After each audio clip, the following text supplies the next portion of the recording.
Black Hole, written and directed by Akash Aditya Lamba. Before we begin the show, we request you to please switch off your mobile phones or put them on silent mode. Hope you enjoy the show. Thank you.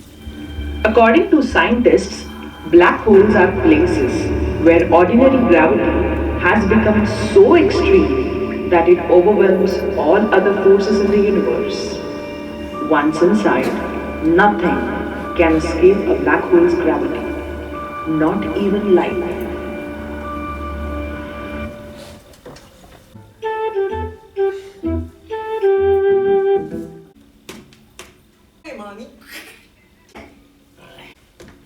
बल्कि हम हर जीवित प्राणी के अंदर शुरू से लेकर आखिर तक जीवित रहते हैं। हम बाहर नहीं हैं, हम आपके अंदर हैं।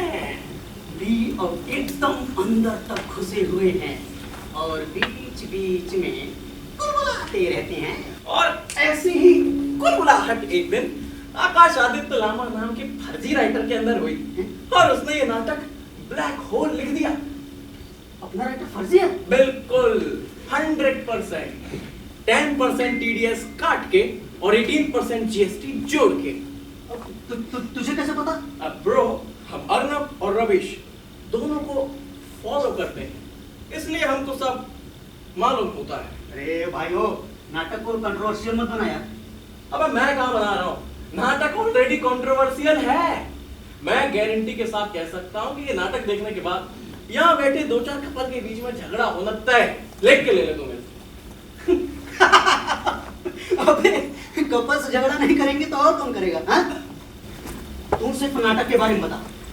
हाँ तो ये जो अपना फर्जी राइटर है ना, ये कुछ अपने पुराने कांड, कुछ अपने दोस्तों के पुराने कांड और अपनी अधूरी फैंटेसीज के फ्रस्ट्रेशन को नाटक बताकर यह जनता को दिखाने का जबरदस्ती प्रयास कर रहा है। मतलब नाम महात्मा टाइप और काम मस्त राम टाइप है। क्योंकि हर मस्त राम के अंदर एक महात्मा होता है और हर महात्मा के अंदर एक मस्त राम। ओए, यहाँ ट्रुथ के साथ एक्सपेरिमेंट करने की जरूरत नहीं है। और ये नाटक आषाढ़ का एक दिन नहीं जब तुम कालिदास और विलोम टाइप की तुलना कर रहा है। अरे वो मोहन राकेश थे, ये अपना राइटर फर्जी है और फर्जी के साथ साथ ठरकी भी है। तभी तो अपने कैरेक्टर्स की ग्रे और ब्लैक शेड को अलग अलग नाम का कैरेक्टर बना दिया है बस। अगर अपना नाम रखता ना तो इसकी जो 2-4 गर्लफ्रेंड्स हैं, या यूं कह लो अभी भी इसको जिनसे कुछ उम्मीदें हैं वो भी भाग जाती, समझे? देख यार रहमानी, ये बीवी और गर्लफ्रेंड से डरने वाला हर क्रिएटिव मर्द बेचारा ऐसे ही करता है।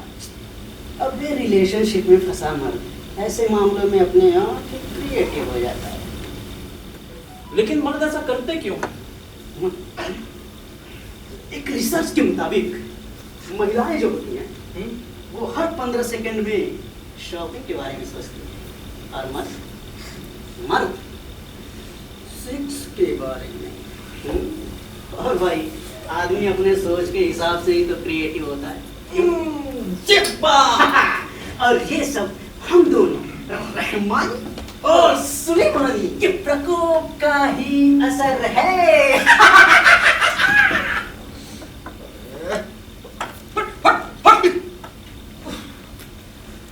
जब देखो तब दिमाग में आकर बैठ जाते हैं। तब आ गया। हमें भगाने की कोशिश कर रहे हो? हमें भगाने से पहले सोच लेना। हम अजर हैं, अमर हैं। तुम जब जब जन्म लोगे हम तुम्हारे साथ पैदा होंगे। अरे हाँ मेरे बाप, पर अभी जा। अबे बीवी घर पर ही है। किसकी? तुम्हारी या पड़ोसी की? अपनी है बे, तभी तो फटी पड़ी है।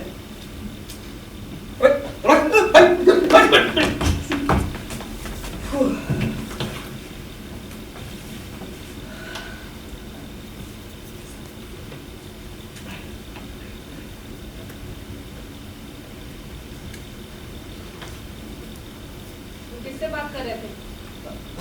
किसी से नहीं बाबू। अपना फोन दिखाओ। अरे मैंने कहा ना, मैं किसी से बात नहीं कर रहा था। फोन।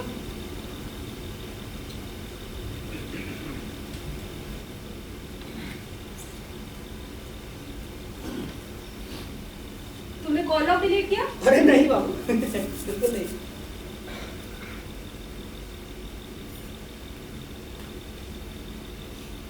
व्हाट्सएप चैट डिलीट किया?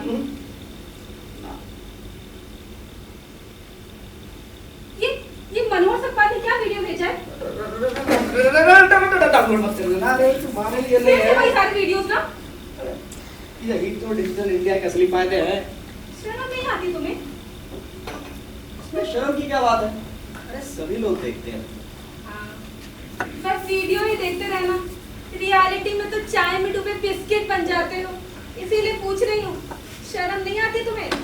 अरे बाबू, मैं दिन भर काम करके थक जाता हूँ। अच्छा, शुरू में तो नहीं थकते थे? जब रात भर बैठ कर ये सारे वीडियोस देखते हो तब तो नहीं थकते हो?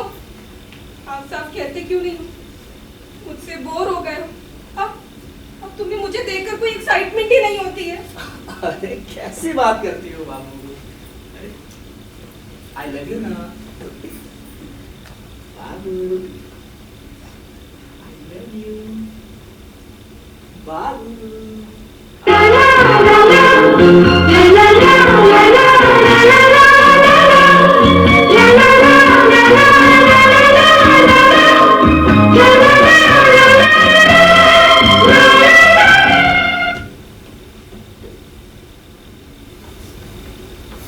बाबू, तुम्हारे गेस्ट आ रहे हैं ना खाने पे? तो नौटंकी बंद करो, किचन में जाकर प्याज काटो। जाओ जाकर प्याज काटो। जाओ। लगता है मेरे दोस्त आ गए। हाँ, मैं देखती हूँ, तुम जाकर प्याज काटो। अरे बाबू, समझा करो। अरे मैं तुम्हारी इमेज बहुत अच्छी बना रखी है अपने दोस्तों के सामने। हाँ तो जो बीवियां अपने पतियों से प्याज कटवाती हैं, झाड़ू पोछा बर्तन करवाती हैं, वो अच्छी बीवियां नहीं होती हैं?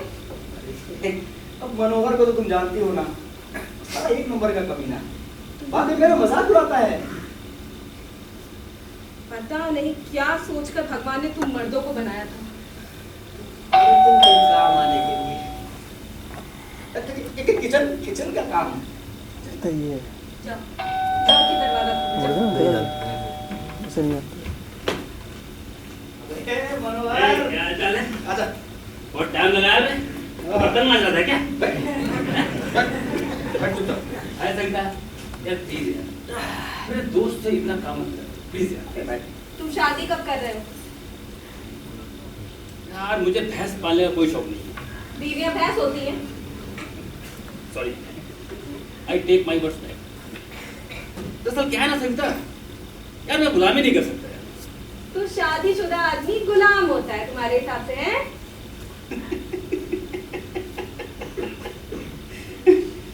अभी तो चंदन बताएगा कि भाई हैं? नहीं भाई, अरे हस्बैंड वाइफ गृहस्थी की गाड़ी के दो पहियों की तरह होते हैं। हाँ, हस्बैंड साइकिल का, वाइफ रथ की। नहीं यार, अच्छा चल ठीक है, गुलाम नहीं ना तू, हैं? अच्छा बता यहाँ कौन कौन आ रहा है? एक तू है और सैफ की नई शादी हुई है, तो हमने उसे भी बुलाया है और उसकी बीवी भी। अच्छा तुझे पता है ना कि मैं तुझे अपना बेस्ट फ्रेंड मानता हूँ? हाँ, मैं सबके सामने कह सकता हूँ कि चंदन नाथ त्रिपाठी मेरा बेस्ट फ्रेंड है। अबे तू तो ऑलरेडी कहता है। अभी सैफ आ रहा है, मैं सबके सामने कहूंगा कि सैफ मेरा बेस्ट फ्रेंड है। तू बुरा मानेगा क्या? अरे नहीं यार, इसमें बुरा मानने वाली कौन सी बात है? हाँ। अबे तू किसी को भी बेस्ट फ्रेंड बोल। तो क्या तू सविता को सबके सामने कह सकता है कि सविता तुम मेरी बेस्ट वाइफ हो? इसी को कहते हैं गुलामी। सविता जी, देश का लोकतंत्र खतरे में है, कुछ कीजिए। मैं किचन में जा रही हूँ, गेस्ट आते हूँ। मैं गेस्ट नहीं हूँ क्या? मुझे ना कभी कभी तुम दोनों पर ही डाउट होता है। ये तो ना अभी तक सिर्फ 377 हटा है। जिस दिन इस देश में सेम सेक्स मैरिज अलाउ हो जाएगा ना, मैं तुम्हारे इस दोस्त को डिवोर्स दे दूंगी। खुश?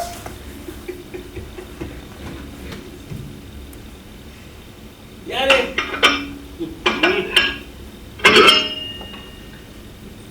यार ये औरतें बड़ी कमाल। अरे क्या यार, हाँ?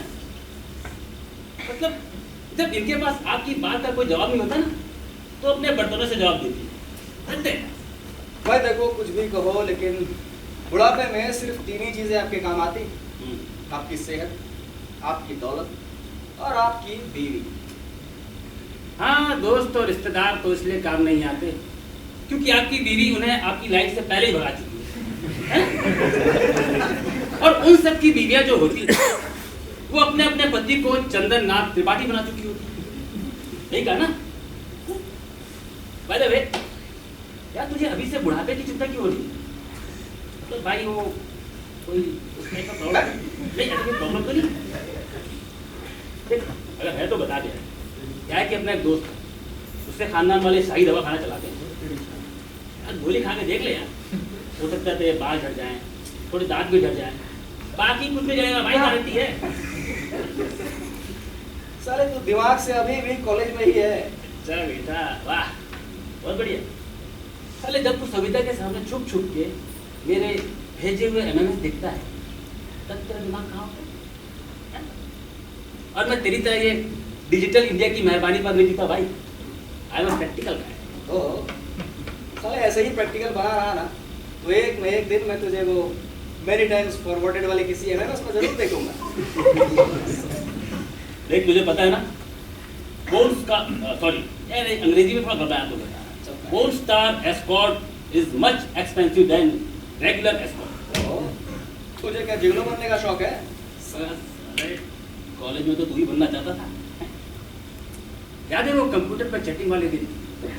एक दिन मैसेंजर में तुझे एक हॉट सी लड़की मिली, बहुत सारी बातें की तुमने, हैं? और जब तुझसे मिलने गया तो क्या हुआ? धक्का स्टार्ट निकला साला। अरे यार, रायपुर वाले दिन भी क्या दिन थे यार। बस हमारी जवानी पहले आ गई और देश में मोबाइल बाद में आया।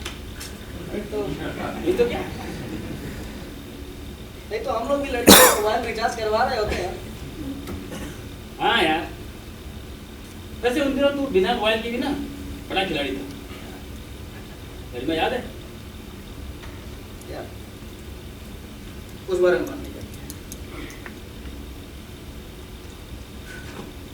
चल आने दे यार। अच्छा तुझे वो याद है मुंबई में जब हम रेंट पर फ्लैट खोल रहे थे और हमें कोई दे नहीं रहा था, क्यों? हम बैचलर थे और पता नहीं तू कहाँ से वो फर्जी मम्मी पापा लेके आया था।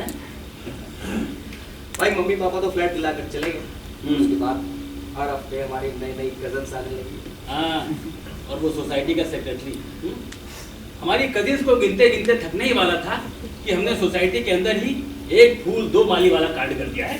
धीरे बोल, सविता किचन में ही है। इतना क्या डर रहा है बीवी से यार समझा कर भाई, टाइम ट्रेवल करके पास्ट कभी भी प्रेजेंट या फ्यूचर बन सकता है भाई, पर हमारे साथ तो ऑलरेडी ऐसा हो चुका है। सही कहा यार, आज जब तूने बताया तो मुझे विश्वास ही नहीं हुआ। अच्छा सुन, सैफ आता ही होगा तो उसके सामने थोड़ा पोलाइट रहना। ये पॉलिटिक्स बिल्कुल मत डिस्कस करना उससे, और सुनने वाली बात का ध्यान रखना।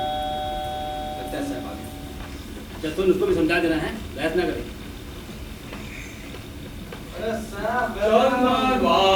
चंदन भाई क्या हाल चाल है? बढ़िया हाल ब्रदर। और क्या हाल चाल? अबे सर, बढ़िया, बहुत सालों के बाद देख रहा हूँ तुझे। हाँ यार, हाँ, बॉडी वॉडी बना दी तूने? थोड़ी ज्यादा प्रैक्टिस करना पड़ेगी। अरे मेरी वाइफ है नाजिया। हाँ, चंदन, मनोहर और ये मेरी वाइफ सभी। ये बेस्ट वाइफ है। अबे मेरी एक ही वाइफ है और दुनिया की बेस्ट वाइफ। हाँ हाँ, भाई कोचिंग ले ले, बाद में तुझे भी यही बोलना पड़ेगा। नो वेल भाई, अब ये तो बहुत सोच समझ के शादी की है। अच्छा, तूने वो शेर नहीं सुना? अर्ज किया है, अरे बाबा तो बोलिए, ये है अर्ज किया है, जल्दबाजी में शादी करके जिंदगी बिगाड़ लिया। जल्दबाजी में शादी करके जिंदगी बिगाड़ लिया, पर जिसने सोच समझ के की उसने क्या उखाड़ लिया। नादिया ना पहली बार हम लोगों से मिल रही है, कम से कम उसके सामने अपने मेल शॉप में जोक्स क्रैक मत करो प्लीज।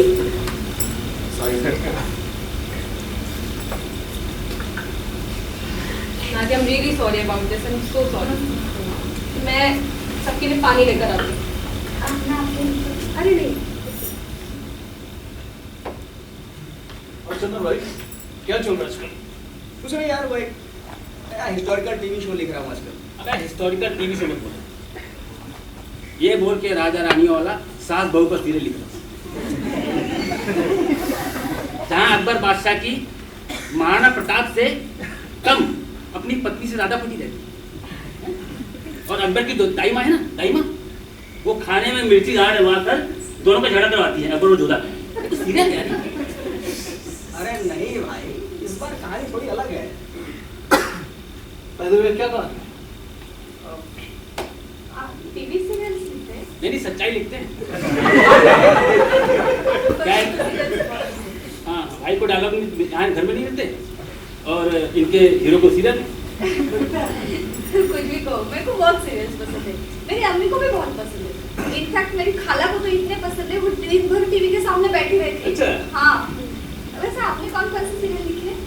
वही बहू भी कभी सास बनेगी, कहानी उसके घर की, भाग्य की कुंडली। सही में मैंने ये सारे सीरियल्स देखे हैं। मैं आपके साथ एक फोटो ले सकती हूँ? नाज़िया, मेरे को अंदर भाभी को हेल्प चाहिए होगी।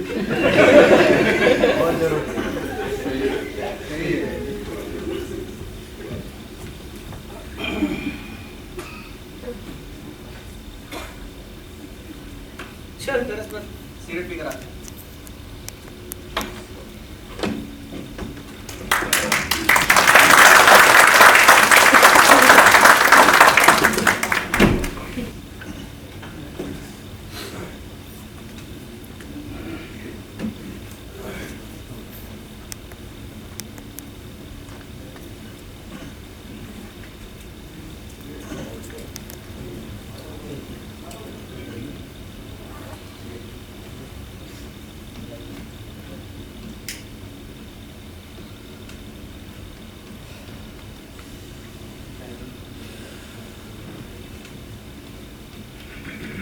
क्या दिक्कत थी अगर नादिया चंदन के साथ फोटो खिंचा लेती तो?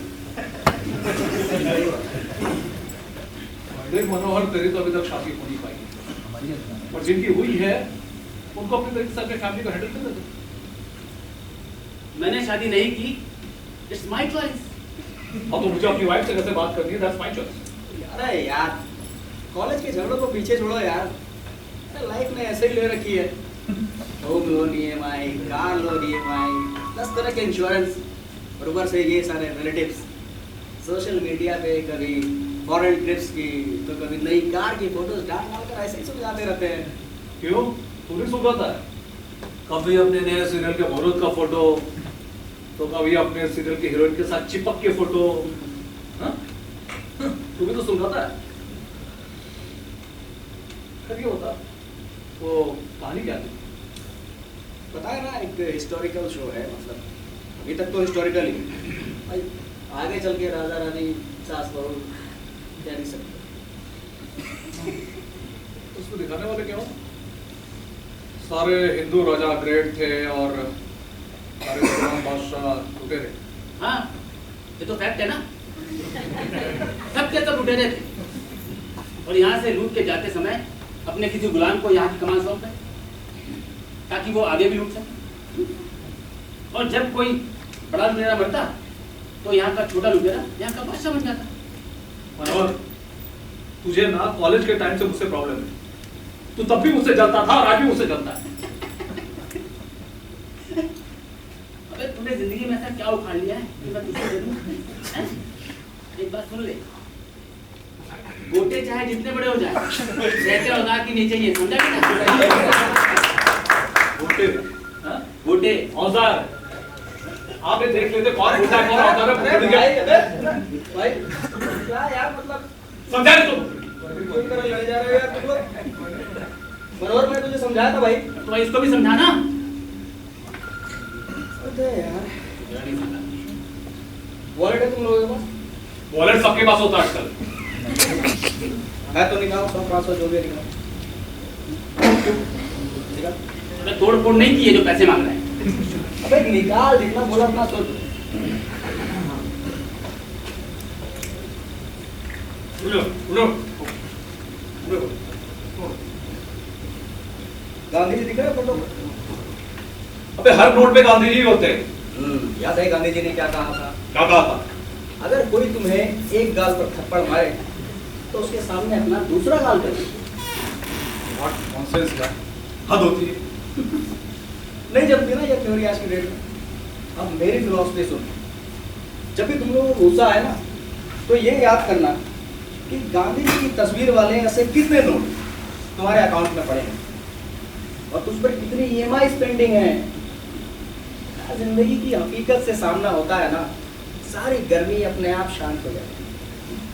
अरे मैं तो अपने गुस्से को ऐसा ही कंट्रोल करता हूँ यार। टेंशन देता है तू। चल चल। यार छोड़ ये सब, तू कहानी बता रहा था। कहानी है राजा भर्तहरि। भर्त, अब ये कौन? तुम लोगों ने वो फल वाली कहानी सुनी है ना? कौन सा वो सब्र का फल?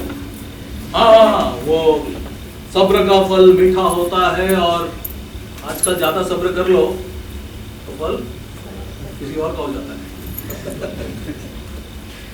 एक्चुअली मेरी कहानी के सबटेक्स्ट में ये एंगल भी है। प्राचीन काल में ना एक बड़े महान तपस्वी थे। उन्होंने अपने तप से एक फल को पकाया और ये वरदान प्राप्त किया कि जो कोई भी उस फल को खाए हजारों साल तक जिंदा और जवान रहे। अब तपस्वी ने सोचा कि क्यों ना वो ये फल राजा भर्तहरि को दे। भाई इतना महान, इतना न्यायप्रिय और गुणी राजा अगर लंबे समय तक जिंदा रहेगा तो प्रजा की भलाई करेगा। और ये सोचकर उन्होंने वो फल राजा भर्तहरि को खाने के लिए दे दिया। याद आया। और राजा ने अपनी पत्नी को, क्योंकि वो उसे बहुत प्यार करता है। बिल्कुल। हाँ, और पत्नी का चक्कर शायद अपने सेनापति या मंत्री के साथ था, तो उसने वो फल उसे दे दिया। और उसके आगे वो भी किसी और को चाहता था, इसलिए वो फल उसने उसे दे दिया। एग्जैक्टली। और इस तरह से घूम फिर कर वो फल वापस राजा भर्तहरि के ही पास पहुंच गया। अब राजा ने जब पता किया तो सारी सच्चाई सामने आ गई। लोगों ने सोचा कि भाई इतना पावरफुल राजा है, वो तो लोगों को मार ही डालेंगे, कम से कम रानी और उसके आशिक को तो मार ही दे। बट गेस व्हाट, राजा ने किसी को भी कुछ नहीं। कहते हैं कि उन्हें सत्य का बोध हो गया। उन्होंने अपना सारा राजपाट अपने छोटे भाई को सौंप दिया और खुद जंगल में जाकर तपस्या करने लगे। उसके बाद भर्तहरि ने कई महान ग्रंथ। चंदन भाई, पूरा मत मानना, पर ये तेरा सीरियल ना अभी से फ्लॉप है भाई। हाँ, मैं बता रहा हूँ, ऑडियंस ऐसे पैसिव हीरो को कभी एक्सेप्ट नहीं करेगी। अगर मैं वो राजा की जगह होता ना, तो सबसे पहले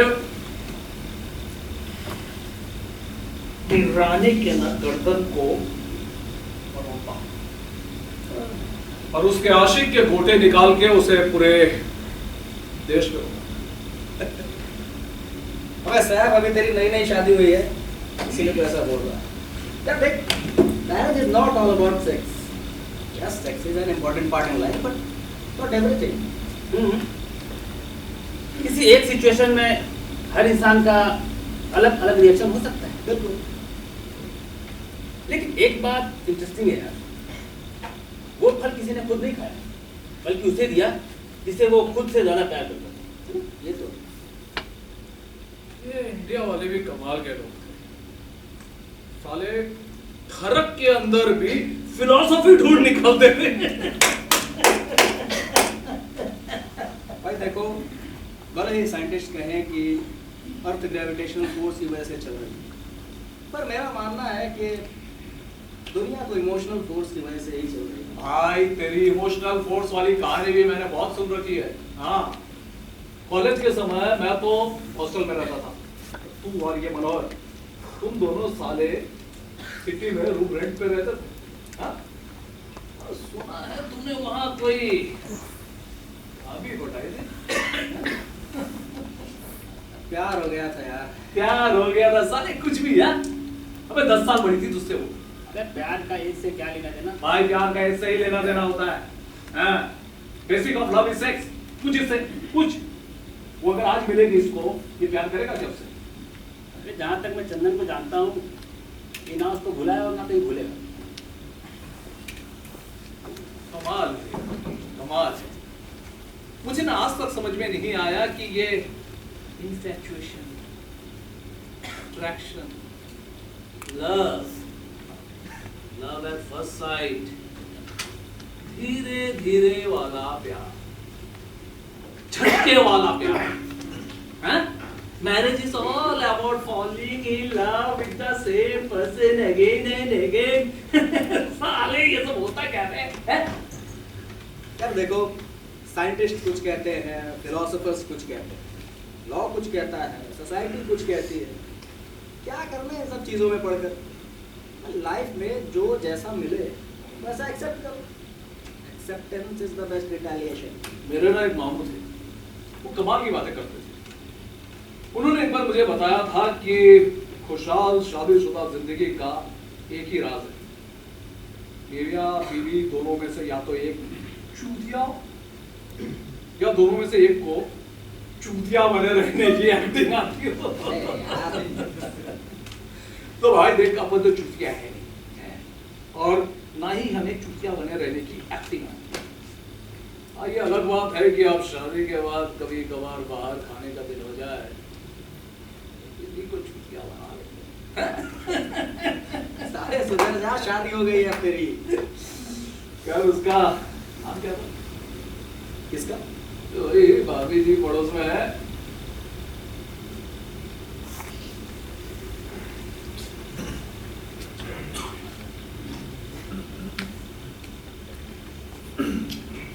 दुनिया बनाने वाले क्या तेरे मन में समाई, काहे को दुनिया बनाई तूने, काहे को दुनिया बनाई। अरे यार रहमानी। हाँ सुलेमानी। भाई मामला थोड़ा सीरियस हो गया है। अबे हम दोनों जब इंसान के दिल में घुस जाएं तो ठरक इश्क बन जाए, और अगर थोड़ा सा नीचे खिसक आए तो इश्क ठरक बन जाए। अरे वो सब तो ठीक है, लेकिन ये जो अपना चंदन है ना, ये प्यार तो सविता को करता है, लेकिन अभी तक गरिमा को भुला नहीं पाया। अबे देखो क्या है कि जो बीवी होती है ना, वो गाड़ी के मेन स्टैंड की तरह होती है, और गर्लफ्रेंड साइड स्टैंड की तरह। और तू अगर ध्यान से देखेगा तो ज्यादातर गाड़ियां जो हैं वो साइड स्टैंड पर ही झुकी दिखाई देंगी। अबे लेकिन ये तो धोखा हुआ ना। धोखा? धोखा नहीं गुरु, मर्द एक साथ कई महिलाओं को मौका देते हैं। आजकल कई महिलाएं भी एक साथ मौके देने लगी हैं। हाँ, क्योंकि आजकल हम दोनों रहमानी और सुलेमानी दोनों का जो है टको कुछ ज्यादा ही फैल रहा है। यार रहमानी, एक और बात बता हाँ, कि समाज ऐसे रिश्तों को एक्सेप्ट क्यों नहीं करता? ये समाज ऐसे रिश्तों को अगर एक्सेप्ट कर लेना तो समाज ही नहीं बचेगा। अबे तो हम दोनों लोगों की इमोशंस को भड़काने का काम क्यों करते हैं?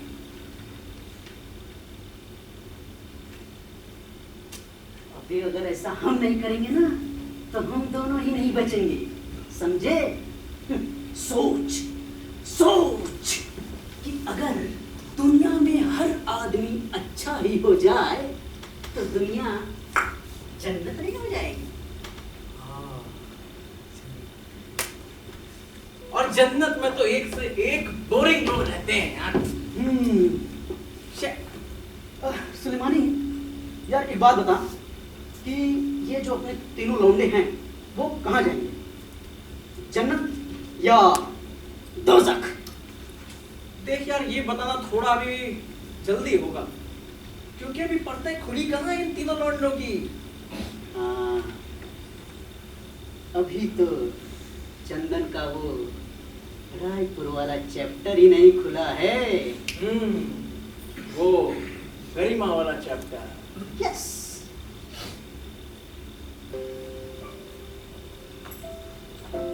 चंदन, कितना क्यूट नाम है ना। लड़का भी बहुत क्यूट था। हमारे पड़ोस में किराए पर रहता था, स्टूडेंट था वो। मैं उसे कैसे मिली? उस दिन छत पर मैं कपड़े सुखा रही थी और वो पड़ोस की छत पर क्रिकेट खेल रहा था। जरा सोचो, छत पर क्रिकेट खेल रहा था और उसकी बॉल सीधे आकर मेरे धुले हुए कपड़ों में उलझ गई।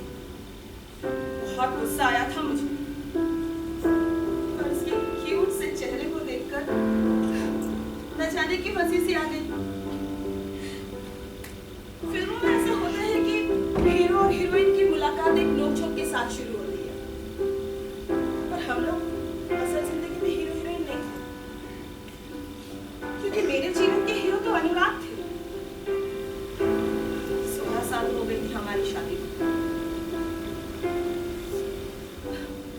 अब यहाँ कन्वेंशनल रफ चॉइस देखने वाले लोगों को मुझसे ये उम्मीद होगी कि मैं अपने पति से खुश नहीं थी, इसीलिए किसी और की तरफ आकर्षित हो गई।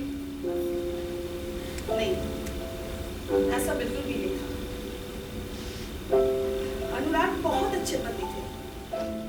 ना उन्होंने कभी मुझ पर हाथ उठाया, ना कभी ऊंची आवाज में बात की, और तो और मेरे इच्छा करने से पहले मेरे सामने वो चीज लाकर रख देते।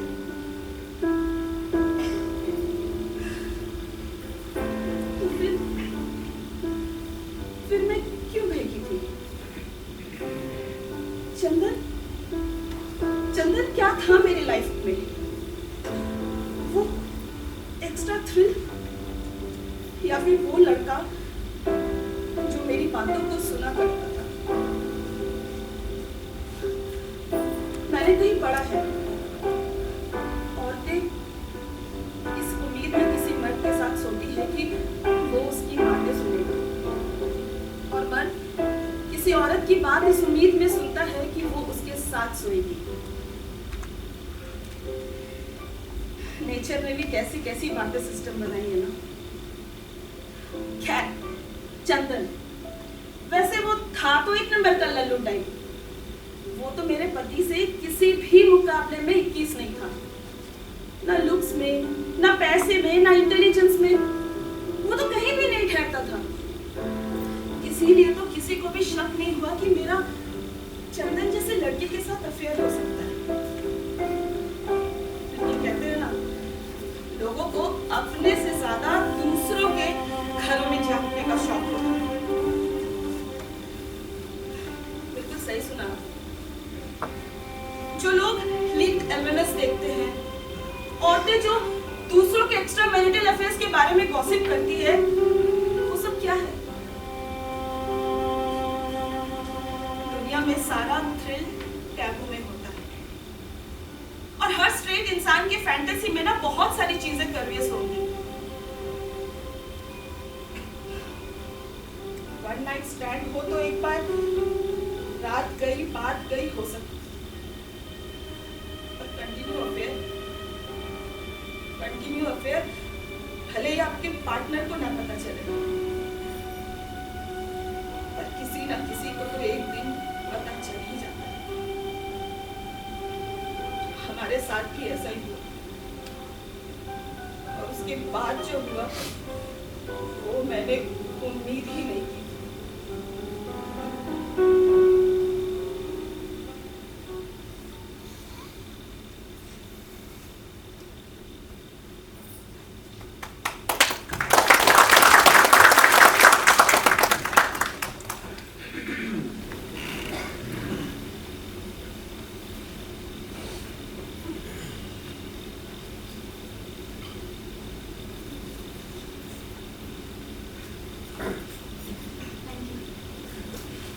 आगे क्या हुआ भाभी?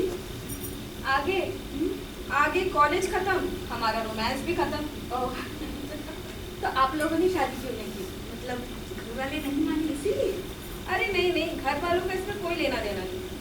हम दोनों तो एक ही रिलीजन के, लगभग एक ही सोशल स्टेटस के थे, सब कुछ एक जैसा ही था हमारे बीच में। तो फिर कुछ नहीं, कॉलेज के बाद उसे जॉब करने के लिए यूएस जाना था और मैंने सोचा मुंबई में ही रह के कुछ दिन जॉब कर लेती हूँ। ऐसे भी ना, जय के यूएस जाने के बाद सब कुछ काफ़ी बदल सा गया हम दोनों के बीच में, हमारी टाइमिंग, हमारी सोच। फिर ना घर वालों ने ये शादी शादी करके ना प्रेशर डालना शुरू कर दिया, बोलने लगे सेटल हो जाओ, सेटल हो जाओ। अच्छा, मुझे ना आज तक एक बात समझ में नहीं आई कि शादी के बाद लोग सेटल कैसे होते हैं। शादी के पहले लोग फालतू होते हैं और शादी के बाद पालतू हो जाते हैं। तो वो तो है। तो मतलब चंदन भाईजान को आपके घर वालों ने आपके लिए पसंद किया? अरे नहीं नहीं, आजकल के पेरेंट्स है ना, वो चाहते हैं कि बच्चे अपना जीवन साथी खुद ही चुने, वो बस उनकी शादी करा दें। तो मेरे घर वालों ने भी पूछा मुझसे, हाँ कि कोई हो तो बताओ। हाँ, लेकिन कोई था ही नहीं ना। तो मेरे एक दोस्त के कहने पर मैंने एक मैट्रिमोनियल वेबसाइट पर रजिस्टर किया। नादिया, मैं बता रही हूँ, मैट्रिमोनियल वेबसाइट पर इतने खराब लड़के मिलते हैं ना, इतने खराब लड़के, लेकिन क्या बोलूँ। पर फिर भी मैंने और मेरे दोस्त ने ना, हमने कुछ लड़के चुने, उससे मैं मिली, उसके साथ लंच और डिनर पर भी गई अकेले। हाँ, तो शादी हम दोनों को करनी थी। तो आप चंदन भाईजान से ऐसे? अभी बताया ना, मैट्रिमोनियल वेबसाइट पर कबाड़ लड़के मिलते हैं, तो मनोहर मिला था मुझे उस पे।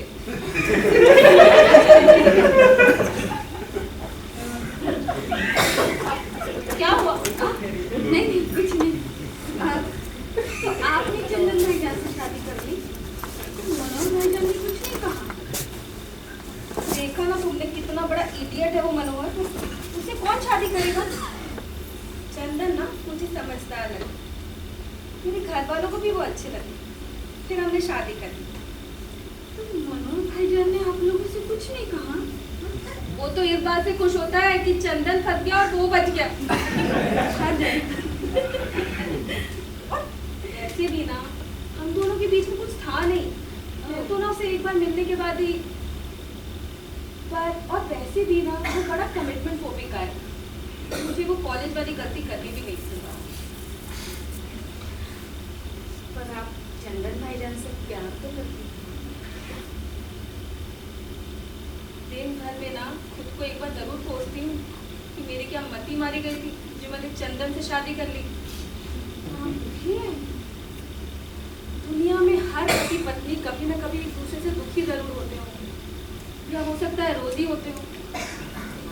पता है, चंदन मुझसे कहा करते हैं कि उन्होंने बड़ी रोमांटिक कहानियाँ पढ़ी हैं, बड़े रोमांटिक नॉवेल्स पढ़े हैं, उसमें जो हीरोइन होती है वो देवी जैसी होती है, ऐसी लड़कियाँ कहाँ होती हैं। तो आजकल ना मैंने चंदन को के ड्रामा, कोरियन ड्रामा सिखाना शुरू किया है, और अब मैं पूछती हूँ उससे कि ऐसे हीरो कहाँ होते हैं, तो क्या ऐसे। हाँ, ये सब ना सिर्फ राइटर्स की फैंटेसीज होती है। दूर का है ना, रियल वर्ल्ड में हमें रियल कैरेक्टर्स के साथ जीना होता है, फैंटेसी कैरेक्टर्स के साथ नहीं जी सकते हैं। और जब ये बात मैंने चंदन को समझाई ना, मैं इसमें तो मुझे समझ में आया कि दुनिया गोल नहीं, गोल है, सपाट नहीं। अभी आप पर आपसे एक बात कहूँ ना, मेरा सैफ ना बहुत अच्छा है, वो बहुत लविंग है, बहुत केयरिंग है, बहुत ख्याल रखता है मेरा। चंदन भी वैसा ही है, बहुत लविंग है, बहुत केयरिंग है। पर क्या होता है ना कि शुरू में जब आप मिलते हैं तो एक एक्साइटमेंट होती है, एक अट्रैक्शन होता है, एक दूसरे को जानने की, समझने की चाहत होती है। कई जगह औरतें भी 4 पति रख सकती हैं। खुदा को नहीं मानते? ना खुदा ने कभी आकर हमसे कुछ कहा है, और ना ही खुदा की कही हुई हर बात को हम मानते हैं। हमें ना सोसाइटी की बात माननी चाहिए, और कई बार तो हम वो भी नहीं मानते। कभी ना अपने आप की जगह वो दूध देने आता था, वो मुझे गिफ्ट्स, ग्रीटिंग्स, लव लेटर्स देता था। लेटर के नीचे लिखता था कि पढ़ने के बाद फाड़ कर फेंक देना। तब मैं कभी उसके लेटर्स फाड़ ही नहीं पाई। जब मैं अकेली होती थी ना, उन लेटर्स को मन ही मन बार बार पढ़ती थी और खुश होती थी। पर एक दिन वो सारे लेटर्स मेरे छोटे भाई के हाथ में लगे और उसने वो अब्बू के दे दिए। फिर क्या, बहुत मार पड़ी मुझे। और फिर अब्बू ने दूध वाला बदल दिया। बेटी की बदनामी ना हो इसलिए किसी से कुछ नहीं कहा। सैफ को पता है ये सब? हाय अल्लाह, नहीं। और तुमने पहली बार में मुझे सब कुछ बता दिया। हमारा लाइफ पार्टनर भले ही हमारा बेस्ट फ्रेंड बने, पर कुछ बातें शायद हम अनजान इंसान से ही कर ले, हमारे बेस्ट फ्रेंड से नहीं कर पाते। सही बात। जिसके सामने हम अपने बदन के सारे कपड़े उतार देते हैं, कई बार हम उससे भी कितनी ही बातों को छुपा जाते हैं। अच्छा, अभिषेक ने तो तुमसे कभी मिलने की कोशिश नहीं की? नहीं, बचपन का इश्क का भूत अक्सर 2 थप्पड़ में उतर जाता है। सही बात। और फिर तुम्हारी लाइफ में सैफ आ गया। नहीं।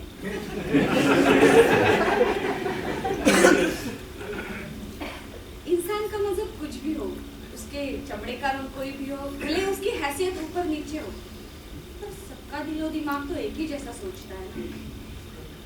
पर ये दुनिया वाले हैं ना, उस दिलो दिमाग पर बंदिश की एक झिल्ली लगा कर रख देते हैं। बस जिस दिन वो झिल्ली टूटी ना, उस दिन के बाद से तो कहानियां शुरू। तो कोई और भी था? कहानी बहुत लंबी है, फिर किसी दिन बताऊंगी। फिलहाल सबको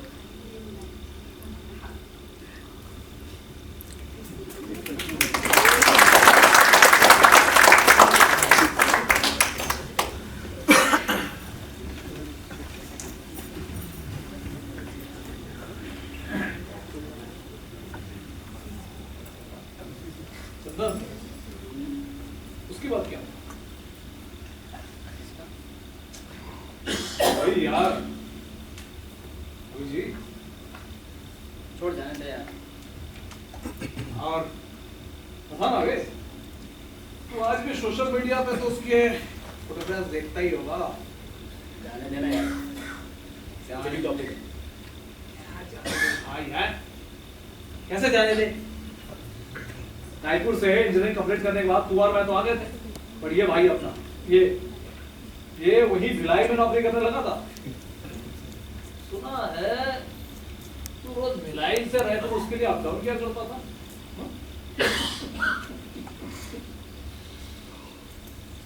जाने दे यार, खाना खा दे।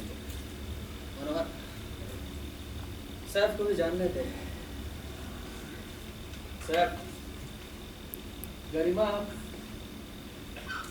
अब इस दुनिया में नहीं है। क्या? हाँ, उसके पति ने एक दिन हम दोनों को रंगे हाथों बिस्तर में पकड़ लिया।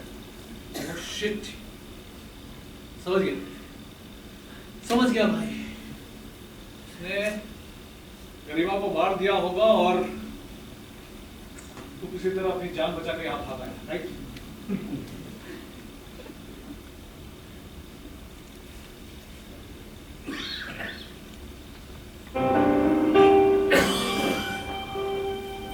ऐसा होता तो मुक्ति मिल जाती मुझे, पर मेरे पति ने तो मुझसे कुछ कहा ही नहीं, ना मुझ पे गुस्सा किया, ना ही मुझे तलाक देने की कोशिश की। हाँ, थोड़े शांत जरूर हो गए थे, पर ऐसा नहीं था कि वो मर्द नहीं थे, पूरे मर्द थे, बिस्तर के अंदर भी और बाहर भी। 1 महीने तक वो चुप रहे और मैं पागल बनती गई, नहीं रहा गया मुझसे। और फिर एक दिन पंखे से लटक कर मैंने अपनी जान दे दी।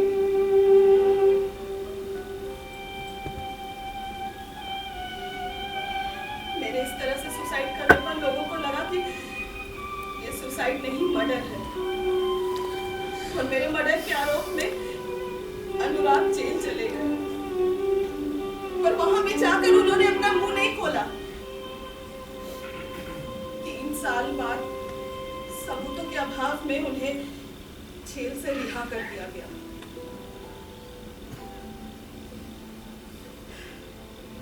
अनुराग बाद में सोशल मीडिया में कभी कभी मेरे फोटोज अपलोड करते और चंदन अपने फेक अकाउंट से उन्हें आज भी लाइक करता है।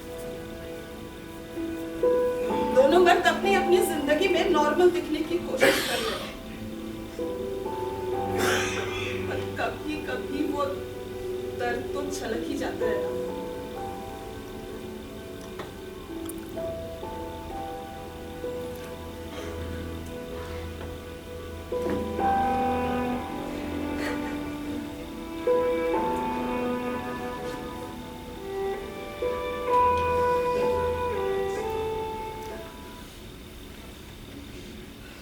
चंदन भाई,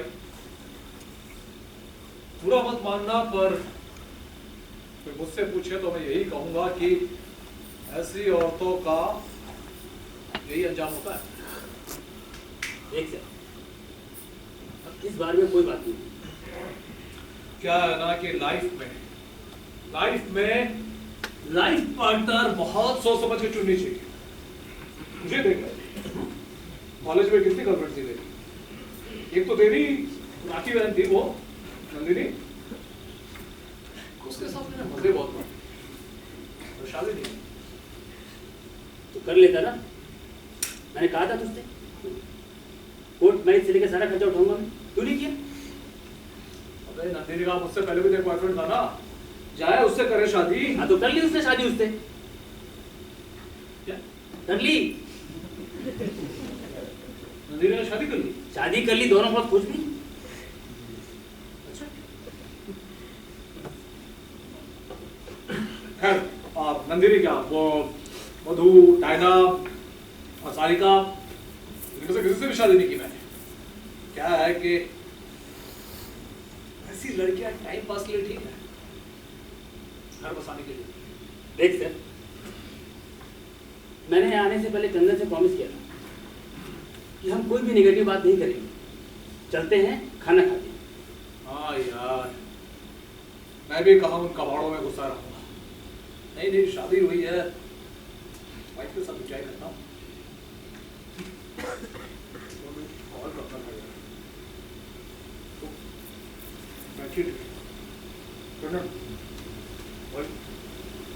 जरा मोबाइल देगा क्या?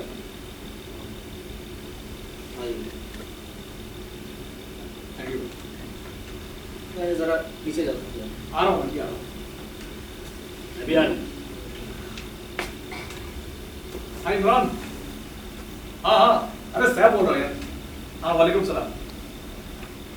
हाँ सुन, माल दुबई से आ गया है, कल भिजवा देता हूँ। ठीक। हाँ, अल्लाह हाफिज़। नंदिनी ने शादी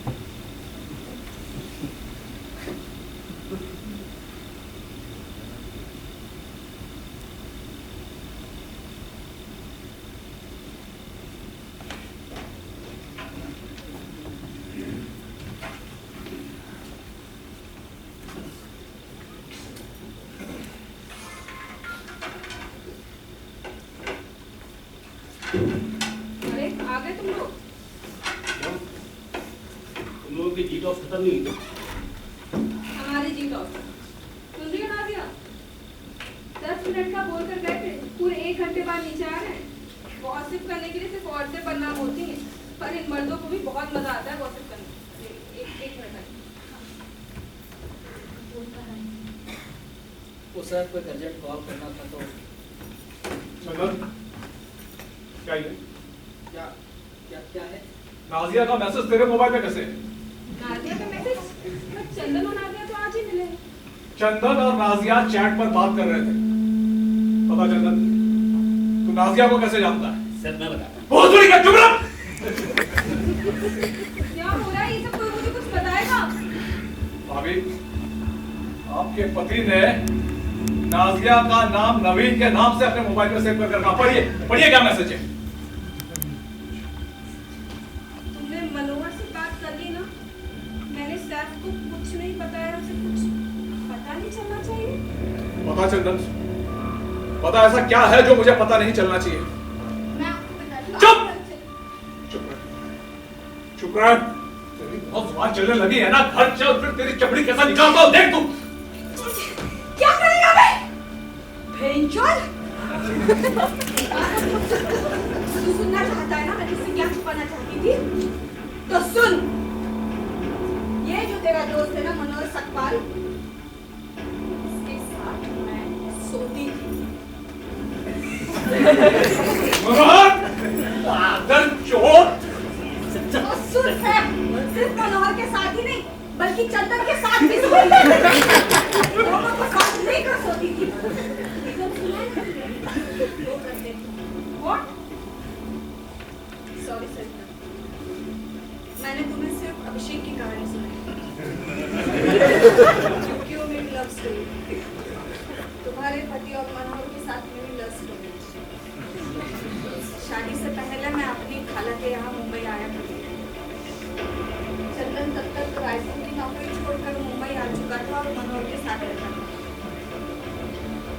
चंदन मुझसे अपने दुख हल्के किया करता था। Actually, तब हमारी मुलाकातें बहुत बढ़ने लगी और एक दिन सेक्स हो गया। पहली बार सेक्स किया मुझे बहुत अच्छा लगा। मुझे बहुत मजा आने लगा और मुझे और इच्छा होने लगी। कई दिनों तक चला तो मैं मनोहर के साथ ही सोई। पर निकाह के वक्त तो तू वर्जित थी। सैफुद्दीन शेख, तू ना एक नंबर का चूतिया है। तेरा दिमाग ना अब भी नीचे के नीचे ही। तूने हाइमेनोप्लास्टी सुना है? Hymen retract surgery. वाली! क्या बनाया तूने मुझे? क्या बनाया तूने मुझे? क्या बनाया? सही? हाँ, बनाया मैंने तुझे चूतिया, क्योंकि बेंचो तू है ही चूतिया। और मुझे पता था एक दिन तुझे से चूतिया से ही मेरी शादी होगी। और सुनना चाहता है ना तू? तो सुन, ना तू मुझे शादी के पहले पसंद था और ना शादी के बाद पसंद है। सिर्फ बकचोदी करना जानता है तू। वो तो घर वालों के प्रेशर में मुझे तुझसे शादी करनी पड़ी। तूने मेरी जिंदगी खराब करके रख दी है। ये मत कर, वो मत कर, यहाँ मत जा, वहाँ मत जा, ये मत पहन, वो मत पहन, इससे ना मिल, उससे ना मिल। झूठ, तू ना बिस्तर में एकदम घुस है सैफुद्दीन शेख, तुझे पता है? मर्द है। जो मजा इन दोनों ने मुझे दिया है ना सर, जिंदगी भर नहीं दे सकते।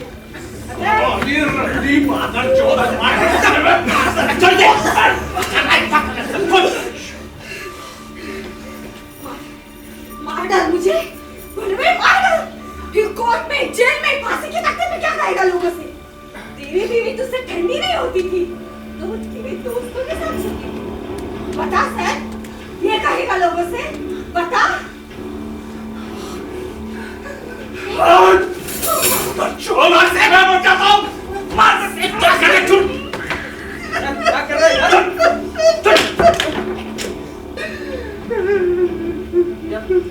I'm sorry यार। सॉरी का माँ का भोसड़ा बादल चल। तुम दोनों मादर चोर मनी मन हंस रहे थे ना मुझ पे? इतने जोर से हंस रहे थे, बहुत बड़ी क्या है? ऐसा कुछ नहीं है यार। हमने पहले ही कहा था कि हम लोग कोई भी पुरानी बात नहीं करेंगे। यार तो हो गया, अनजाने में हुआ है।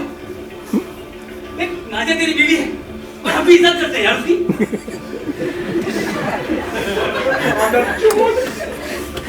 तरस खा रहे हो मुझ पे, एहसान कर रहे हो। मादर चोर भोसड़ी के। यार मैं पागल मत बन। मादर चोर, पागल नहीं हूं मैं, समझा ना? पागल नहीं हुआ, नहीं पागल बनूंगा। मादर चोर, मैं जिंदा रहूंगा।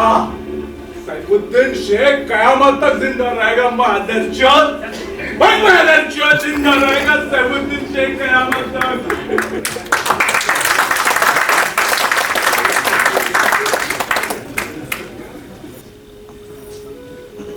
बुद्ध ने कहा,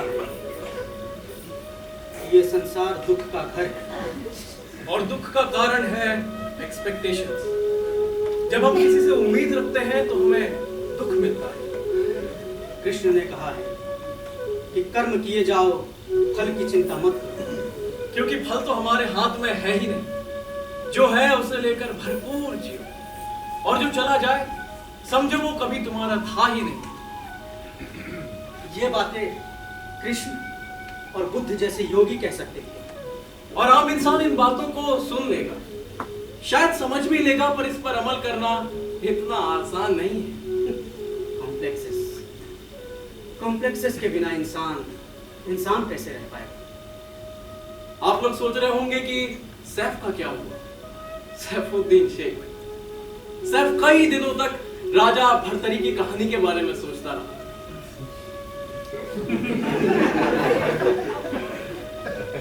पता नहीं वो क्या समझा क्या नहीं, पर कुछ लोगों ने उसे किसी योगी के आश्रम में देखा है। इस संसार से भागकर कभी कोई साधु नहीं बन सकता, बल्कि इस संसार के भव सागर में रहकर जो सुख में भी सुखी ना हो, जो दुख में भी दुखी ना हो, वही सच्चा साधु है। हो सकता है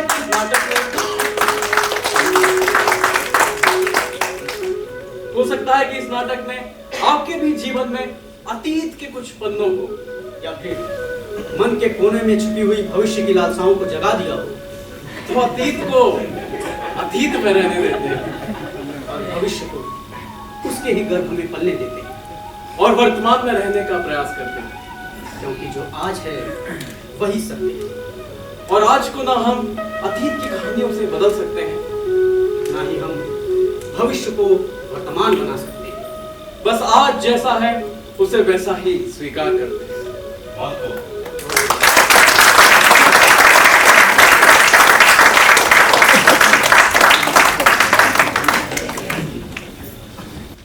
ब्लैक होल अलग अलग साइज में पाया जाता है, पर सबका काम एक ही होता है। अपने भयानक आकर्षण से ब्रह्मांड के किसी भी चीज को अपने अंदर समा लेना। जो एक बार ब्लैक होल में समा जाता है उसका बाहर निकलना नामुमकिन है। वो उसके अंदर खो जाता है, हमेशा हमेशा के लिए।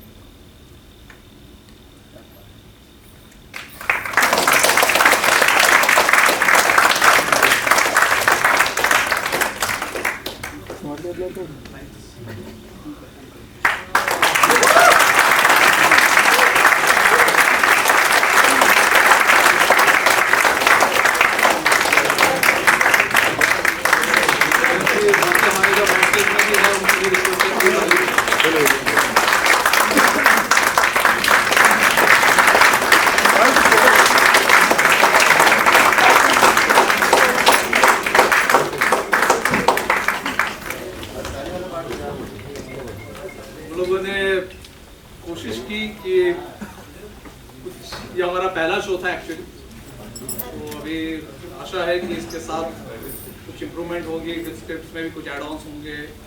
आप लोगों के भी जो सुझाव है आप लोग हमें बता भी सकते हैं, आपके कुछ प्रश्न हैं वो भी पूछ सकते हैं।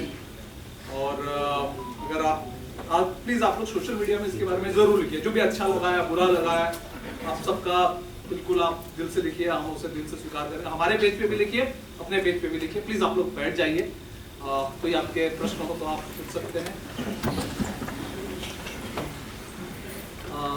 कोई प्रश्न नहीं ये लगता है, चलो अच्छी बात है।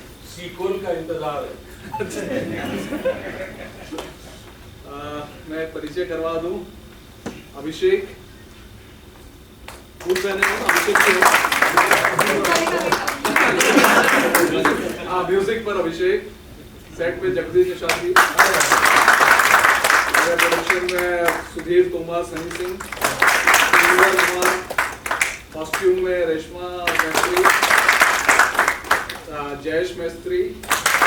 उसका हम लोग सोच रहे हैं मराठी में भी करेंगे, तो जयेश जी शायद उसको अनुवाद भी करें मराठी में, डायरेक्ट भी करें।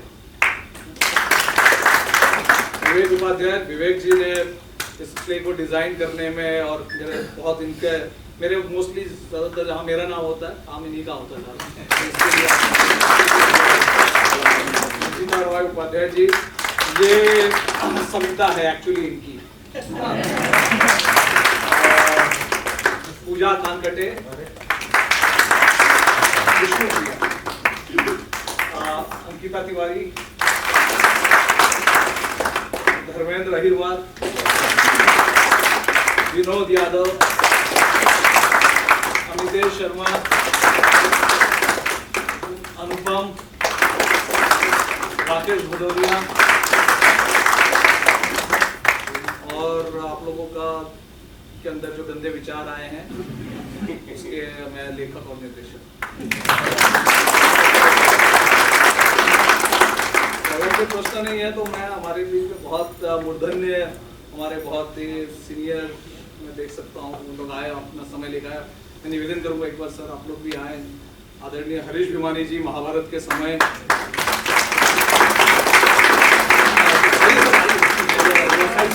प्लीज उनको लेके आइए। प्रमोद पवार सर, अभिनेता और निर्देशक, सुभाष सहगल सर,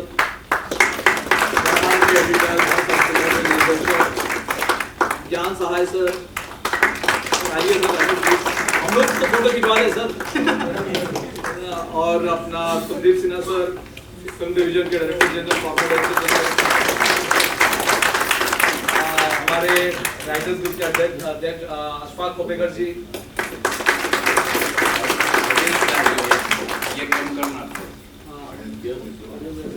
और अगर मैं किसी को छूट रहा है, बाकी हमारे एक्चुअली तो सभी बहुत ही प्रिय है मेरे साथ के, जिनके साथ मैंने शुरू किया था रंगमंच में। सरिंदर शर्मा, आज से 25 साल पहले हम लोगों ने NSD बॉक्स ऑफिस शुरू किया था।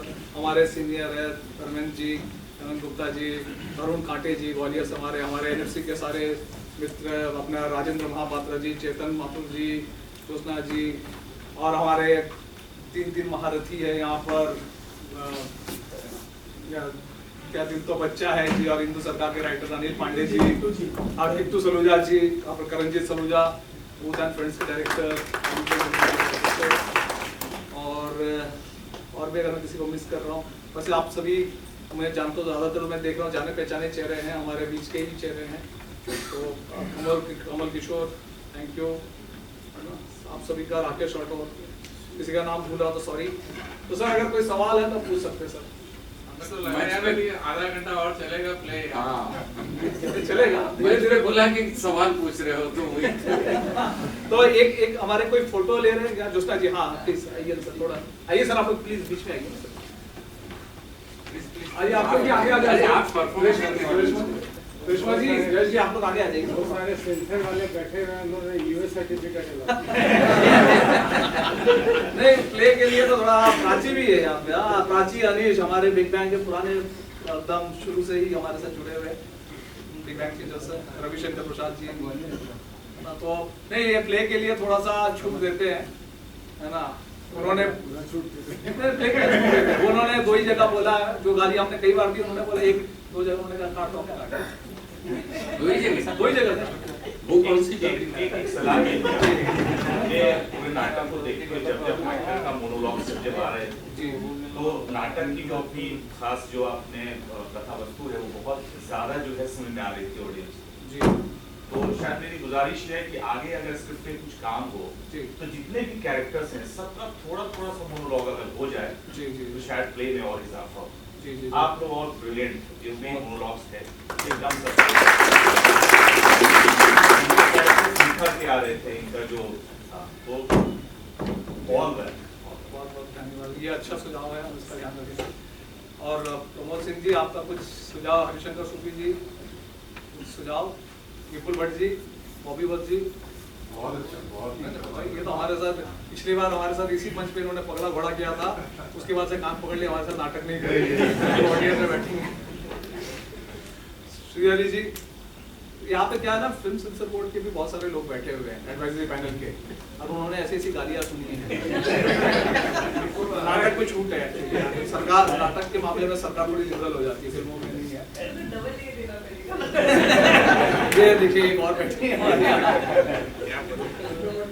सबसे खतरनाक, ये तो बे भी काट दे। तो ठीक है, बहुत बहुत धन्यवाद। अगर आप लोगों को और भी कुछ सुझाव है, प्रश्न है, आप प्लीज पूछ सकते हैं। आप लोग सोशल मीडिया कार्तिक थोड़ा बड़ा कर दीजिए और जल्दी खत्म हो जाए। नहीं करेंगे। ये पहला शो था हमारा, ये बेसिकली पहला शो था। हम लोग आप लोग की भी प्रतिक्रिया जानना चाहते थे कि ताकि आप लोगों को क्या जो भी चीज़ अच्छी बुरी लगी आप लोग हमें बताएं। शो के हिसाब से अमेजिंग, सबने बहुत बढ़िया काम किया। You are very super. मैं एक बात कहना चाहूँगा कि किसी ने बैकग्राउंड म्यूजिक के बारे में कुछ नहीं कहा, इसका मतलब ये है कि बैकग्राउंड म्यूजिक एक्स्ट्राऑर्डिनरी।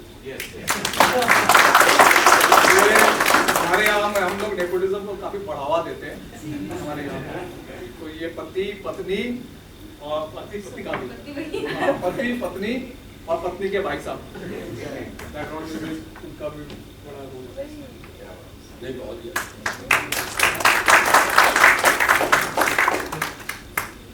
तो बहुत बहुत धन्यवाद आप सबका फिर से। आपको लिखने में कितना सर 2 दिन सही में मैं 10 साल से कह रहा था लिखूंगा लिखूंगा, तब ये कैरेक्टर्स यंग थे, करते करते हम लोग अखेड़ हो गए।